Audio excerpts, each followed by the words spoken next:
Glória a Deus! Sempre me alegro de poder compartilhar o Evangelho. O Evangelho que é luz para nós aprendermos, para nós nos edificarmos, para nós crescermos. Na semana passada nós trouxemos uma palavra em Romanos 7. E essa mensagem de hoje é a continuação, né? Dessa mensagem que foi pregada semana passada em Romanos 7, nós vamos hoje fazer a conclusão aqui em Romanos 8, porque uma está vinculada à outra. E eu peço a sua atenção, peço que fique comigo, que você fique com Deus, né? Fique com a companhia do Espírito Santo, que Ele possa nos iluminar nessa árdua missão de pregar, de viver, de absolver, de aprender, de transmitir. Tudo é graça de Deus na minha e na sua vida, na nossa vida. E que depois de ouvir, refletir, aprender, você possa aplicar, assim como eu também.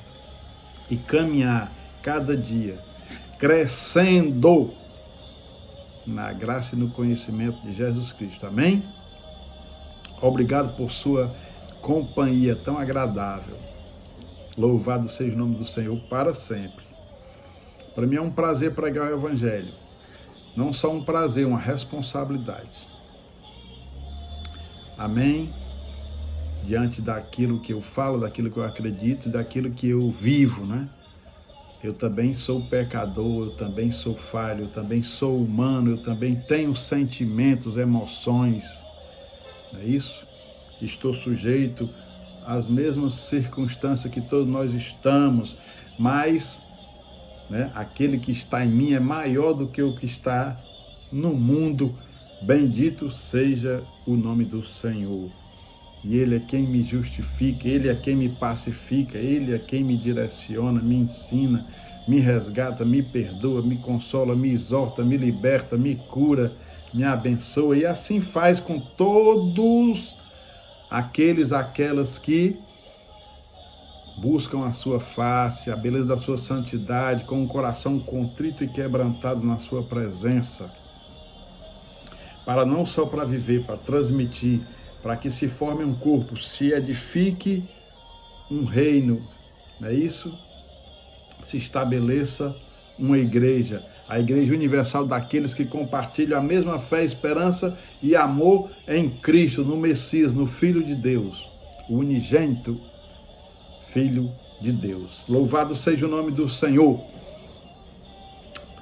Amém? Lá no capítulo 7 nós falamos que Paulo ele faz uma analogia e revelando a angústia de um homem preso a um corpo de pecado, a carne. É isso?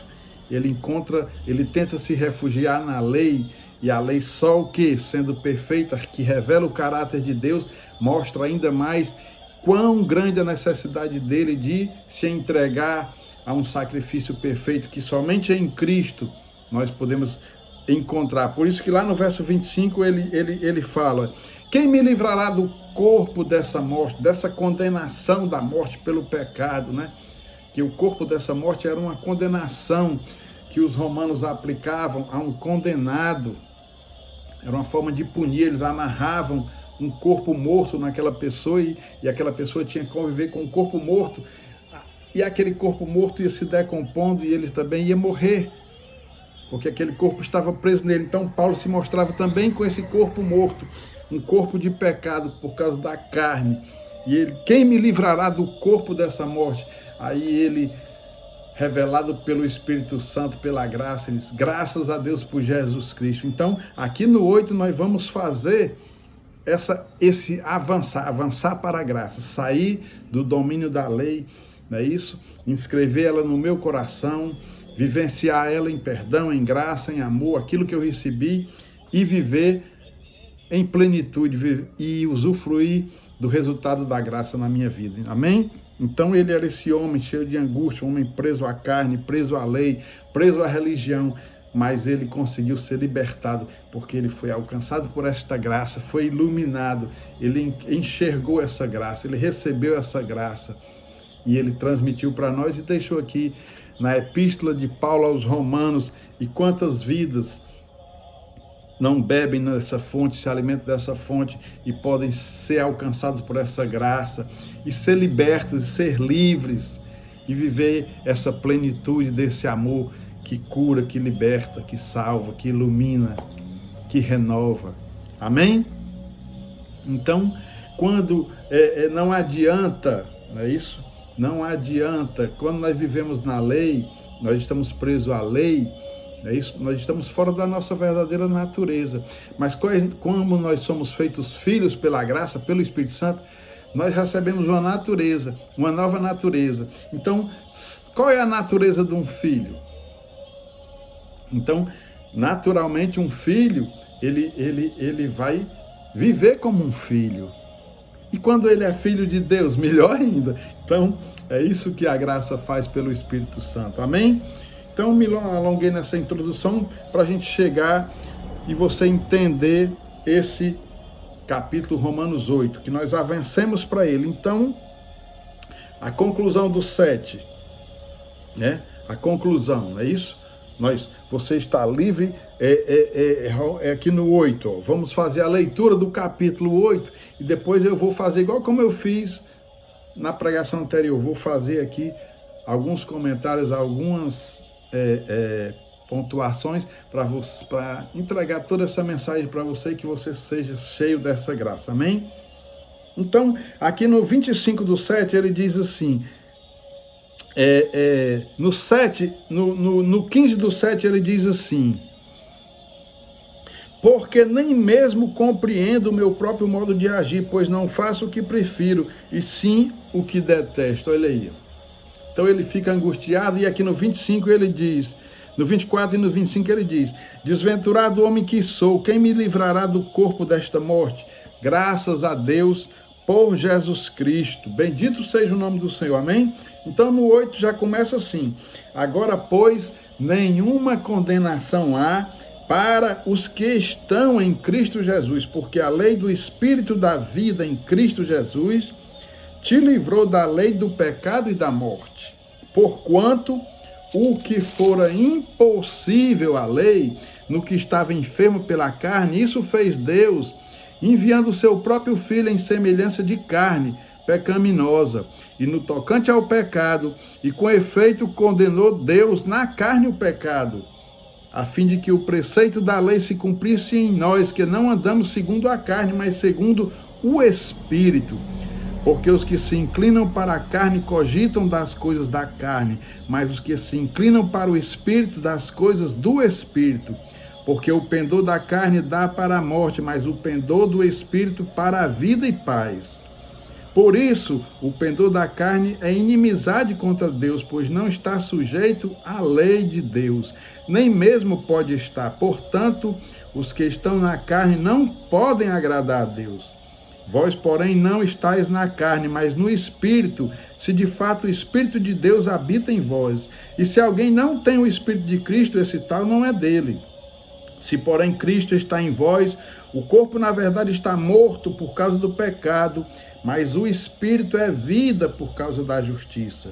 Se habita em vós o Espírito daquele que ressuscitou a Jesus dentre os mortos, esse mesmo que ressuscitou a Cristo Jesus dentre os mortos, vivificará também o vosso corpo mortal por meio do seu Espírito que em vós habita. Assim, pois, irmãos, somos devedores não à carne, como se constrangidos a viver segundo a carne. Porque se viverdes segundo a carne, caminhais para a morte. Mas se pelo Espírito mortificardes os efeitos do corpo, certamente vivereis. Pois todos os que são guiados pelo Espírito de Deus são filhos de Deus. Porque não recebestes o espírito de escravidão para viverdes outra vez atemorizados, mas recebestes o espírito de adoção, baseados no qual clamamos, Abba, Pai. O próprio Espírito testifica com o nosso espírito que somos filhos de Deus. Ora, se somos filhos, somos também herdeiros, herdeiros de Deus e co-herdeiros com Cristo. Se com ele sofremos, também com ele seremos glorificados. Bendito seja o nome do Senhor. Aqui no 29 ele diz, No 28, 29, a partir do 28 ele diz: sabemos que todas as coisas cooperam para o bem daqueles que amam a Deus, daqueles que são chamados segundo o seu propósito. Porquanto aos que de antemão conheceu, também os predestinou para serem conformes à imagem de seu Filho, a fim de que ele seja o primogênito entre muitos irmãos. E aos que predestinou, a esses também chamou. E aos que chamou, a esses também justificou. E aos que justificou, a esses também glorificou. Que diremos, pois, à vista dessas coisas? Se Deus é por nós, quem será contra nós? Aquele que não poupou seu próprio filho, antes por todos nós o entregou, porventura, não nos dará graciosamente com ele todas as coisas? Quem tentará acusação contra os eleitos de Deus? É Deus quem os justifica. Quem os condenará? É Cristo Jesus quem morreu, ou antes, quem ressuscitou, o qual está à direita de Deus e também intercede por nós. Quem nos separará do amor de Deus? Quem nos separará do amor de Cristo? Será a tribulação, ou a angústia, ou a perseguição, ou fome, ou nudez, ou perigo, ou espada? Como está escrito: por amor de ti somos entregues à morte o dia todo, fomos considerados como ovelhas para o matadouro. Em todas estas coisas, porém, somos mais que vencedores por meio daquele que nos amou, porque eu estou bem certo de que nem a morte, nem a vida, nem os anjos, nem os principados, nem as coisas do presente, nem do porvir, nem os poderes, nem a altura, nem profundidade, nem qualquer outra criatura poderá separar-nos do amor de Deus que está em Cristo nosso Senhor. Amém? Então, conclusão: você está livre, livre da condenação, livre da culpa do pecado, livre do poder do pecado, livre da escravidão do pecado, livre da morte, bendito seja o nome do Senhor, gerada pelo pecado. Você está livre no sangue de Cristo. Conhecereis a verdade e a verdade vos libertará. Porque se o Cristo vos libertar, verdadeiramente sereis livres. Somos reconciliados, temos paz com Deus, somos amados incondicionalmente, perdoados perfeitamente, justificados completamente, salvos eternamente. Somos feitos filhos, herdeiros com Deus, co-herdeiros com Cristo. Bendito seja o nome do Senhor. Livres da maldição da lei, selados pelo Espírito Santo, chamados e preparados para as boas obras. Bendito seja o nome do Senhor. Aleluia. Somos ressuscitados pelo Espírito Santo em vida para uma nova vida. Somos guiados, edificados, exortados, consolados pelo Espírito Santo. Bendito seja o nome do Senhor. Somos predestinados, chamados, justificados, glorificados. Aquele que começou a boa obra, ele é fiel para completar. Bendito seja o nome do Senhor. Na graça, o sacrifício é maior que o juízo. Os misericordiosos alcançarão misericórdia, mas o juízo será sem misericórdia com quem não é misericordioso. Amém? A misericórdia triunfa sobre o juízo. A graça triunfa sobre o juízo. O sangue de Cristo triunfa sobre o juízo. O perdão de Cristo triunfa sobre o juízo. O amor de Deus triunfa sobre o juízo. Bendito seja o nome do Senhor, amém? E para fechar, você precisa saber, você precisa conhecer, você precisa receber e você precisa experimentar esse amor. Aleluia! Não adianta só eu falar, você precisa, a fé vem pelo ouvir a palavra. E que a palavra, pelo seu Espírito Santo, entre na sua mente, no seu coração, para que você possa se derramar, se entregar, se render àquele que era, que é e que há de vir. Há de vir ainda hoje para a sua vida, com o Espírito Santo, que vai gerar uma nova vida em você, que vai fazer você ver o sentido, o propósito e o significado de toda a existência. Porque por ele vivemos, nos movemos e existimos. Amém? Um beijo, fica na paz.